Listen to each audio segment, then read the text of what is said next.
You know what? This is real. This is raw, people. This isn't AI. We are real people living a real life, and that's what we want to get back into.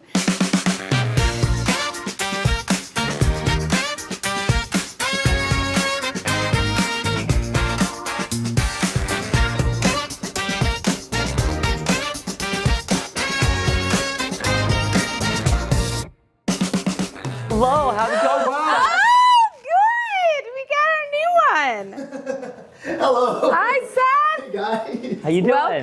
Welcome. Hi, my name's Seth Howells. I live in the city of Greenville, Michigan. The main thing I would say that I've been thinking about when preparing to move here was the people I'd be meeting, like the whole community portion. Just really excited to meet like all types of different people and to have those kind of like really deep conversations with people. I'm Seth, what's your name? I'm Joe. Joe, nice to meet you. Caleb. Caleb? Alyssa. Alyssa. Alyssa and all. Careful. Yeah, perfect. I recently cut my Seth, finger, oh. Oh no. yeah. Gosh, we're so glad Yeah. you're here. Thank you so much. Yeah, I'm super excited. Yeah. I was just showing up. I'm like, Just showing up. Perfect timing. Because I was just about to go show everybody the chickens situation and give them a little extra dinner. oh, I see. I see. What's his name? Oh, this is Zuzu. It's a she. Her name is Zuzu Zamira Honeybee. But you could just call her Zuzu, Itsy Bitsy Bitty. I call her Billy a lot. I don't know, because she kind of acts like a billy goat sometimes. Why I love Jesus? Okay, well, we're gonna be sitting here for a minute. I love him because he died for my sins, yes, but he also forgives us of our sins. He says, like, yes, I understand you made a mistake, and maybe you don't even forgive yourself, but I still forgive you. And every time I'm reminded of that, it's just so powerful, and I just fall in love with him more every day. I'm just like, God, you're so good. Here we go. Come on. Chicken coop duty right now, guys. This is so fun. We got to take care of our little chickens. The other family, as they were saying. Yes, our other family. I'm in my house slippers, so I'm going to slip on my rain chicken coop boots. Okay, so we get fresh eggs every day. You guys, there's a lot of chickens, so that's going to be a huge bonus. What a blessing, right? Yeah. Like, yeah, that's part of my vision for the future, you know, eventually to be completely sustainable, off-grid, you know, everything. And this place having these chickens was just like, yeah, you'll spend some time with them. I put a little table out there and there's some chairs so you can bond with them at your leisure. What a great vision. Here, let's get the door for you. Let's see these guys. All right. Okay. This is it. So when I opened the door, it seems like because of the weather, the chickens went inside. So, but I'm going to show you the feed and how to feed them and the water situation. And then I'm going to throw this out in there for them. It'll be cracked open, so they'll love it. So we're going to open it, so be prepared. Okay. Oh, hi, Oh, my babies. word, look at them. Oh, no. Look at that. I think everyone's gonna kind of get along. I'm not sure if everyone's gonna be on the same page about everything, but I think that's actually good, and I think that's actually gonna lead to like really good discussion and like just conversations about different things. So eventually, you know, when we're sitting out here and as time goes on, we can let them, we want them to roam in the yard, but we don't want them to be there to upset the neighbors when we're not out here. But it's really good because they're going to keep the ticks down, the bugs down. They're going to aerate the grass. They're a very important part of our ecosystem. So the water, where do we get water And there, from? the Okay. water, you're going to take this bucket. Let me show you. It's Yep. in the garage. I grew up on a farm ever since I was a little child. Well, then this is I'm trying to perfect. figure out where the sources are. I grew up in a Christian home, but when I was 10, and I went to Sunday school, when we were 10 and we moved, we just became the Christmas Eve and Easter churchgoers because my parents never found a church they liked. So it wasn't when I think of a Christ-centered home, I mean you are talking about Christ. You are praying together as a family. You are everything that I feel like Big Faith Retreat is going to be kind of putting in. I took off at 18 and I explored. I followed the Grateful Dead. I went to rainbow gatherings. I lived in a tent on the cliffs of Maui. I dabbled in everything there was. I went and lived in the jungles of Belize and studied under shamans. I was curious, and so God knows each one of us, and He knows I had to trot the globe to really find the meaning. And Jesus, in hindsight, God had His angels protecting me because I could tell you stories that are the craziest, but He saved me, and now I see He saved me for a bigger purpose.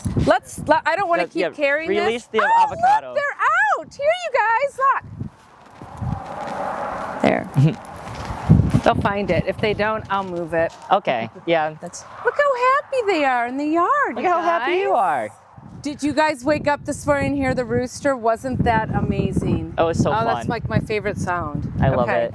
I mean, I lived in the jungle, and so I feel like when I lived in the jungle, we did this well, we didn't because the chickens were really free range. They're just everywhere. But no, I grew up in suburban, upper middle class USA. And there's the water spigot. So as we're filling waters for the chicken, how do you guys kind of see yourselves spreading the message of Christ with this movement that we're starting out into the community and what's happening here? I think people will realize pretty soon that there's something like special kind of going on in this area, which I'm very excited for. And I hear you're from a missionary family. Yeah, so when I was 10, I moved to Zambia, Africa, as part of a missionary family. I lived there for 8 years. So that was definitely a big part of I have my own little like personal culture that I'm like, it's a mix of African, like Zambian and American culture kind of combined into one, which is just, not something you see every day. So it's really fun to kind of meet people, and I learn new things about America, and people learn things about Zambia all the time. These clouds are epic. You are doing amazing. Gosh, serious. Look at these clouds, man. What a gorgeous day. Awesome process, Carrie. We're doing great. Only recently, only in the last few years, did I start taking my own faith seriously.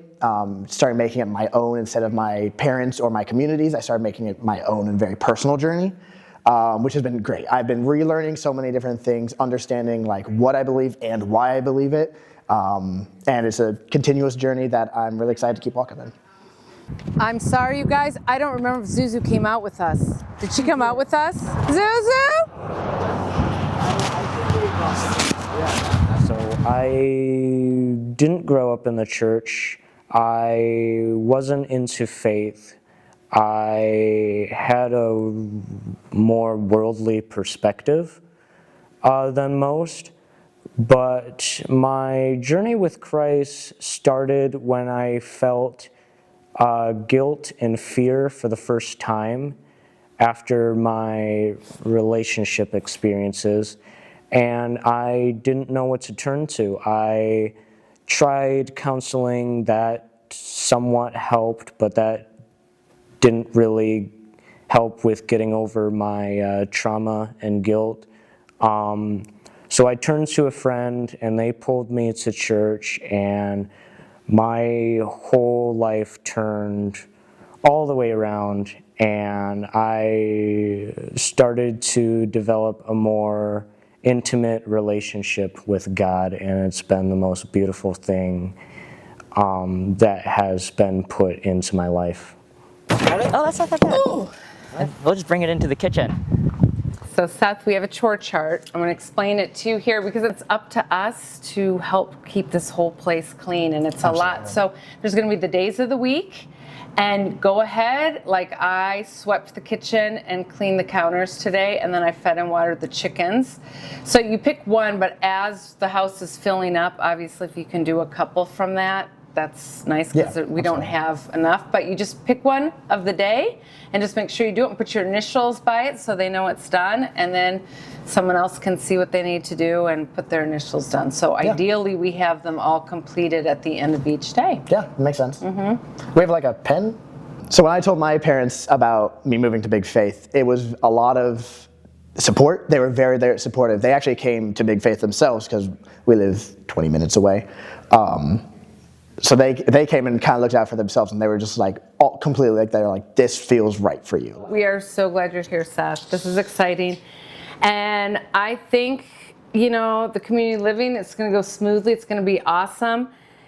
If you really follow the chores, just pick up after yourself, be mindful, really just clean up after yourself. Don't leave things for other people because that's where things can start building up if responsibilities keep falling on one person, or someone has to say something. And if it is, or we all have bad days, or we all don't feel good, or we're all whatever, just communicate. Communication, that is like the most important thing to have the house work, in my opinion. So, Absolutely. yeah.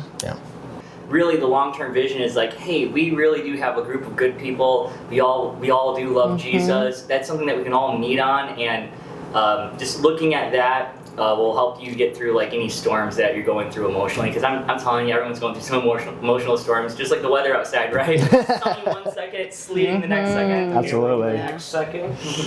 Sure. And then sunny again. And sunny again. And then there's a rainbow. And then Alyssa's smile. There you go. Okay, break it up. This, my friends, is why we need Jesus. Order in the house. Peace. Peace. Oh, I see nobody was fighting me for this. See, I'm Little so happy orange about pepper. that. I'm so happy. No cracker for you. Remember that? There you go. I think it'd be a cool idea if we had like a little like whiteboard or something we could put into the kitchen or something. Yeah. Like a prayer board kind of thing. I think love that'd it. be cool. I love it. Yeah. Giant prayer board there. Yeah, exactly. I think it'd be super cool. Yeah.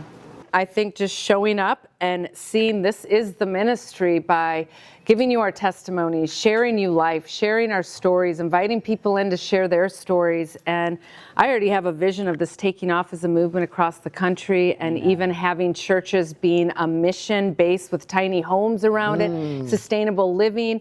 I mean, we're getting closer and closer to Christ's return, people. This is coming down to times, and we need to leave this earth, this world, and because we belong to the kingdom of heaven, so we need to come back and actually follow biblically, be disciples of Jesus. Do not follow this world, and this is the first step of getting off grid and not participating in the Luciferian movement and the lies that are out there and going on. We need to pray for the people and bring more people to the Lord. Real, keep it real. I Peace. appreciate that. I appreciate that so much.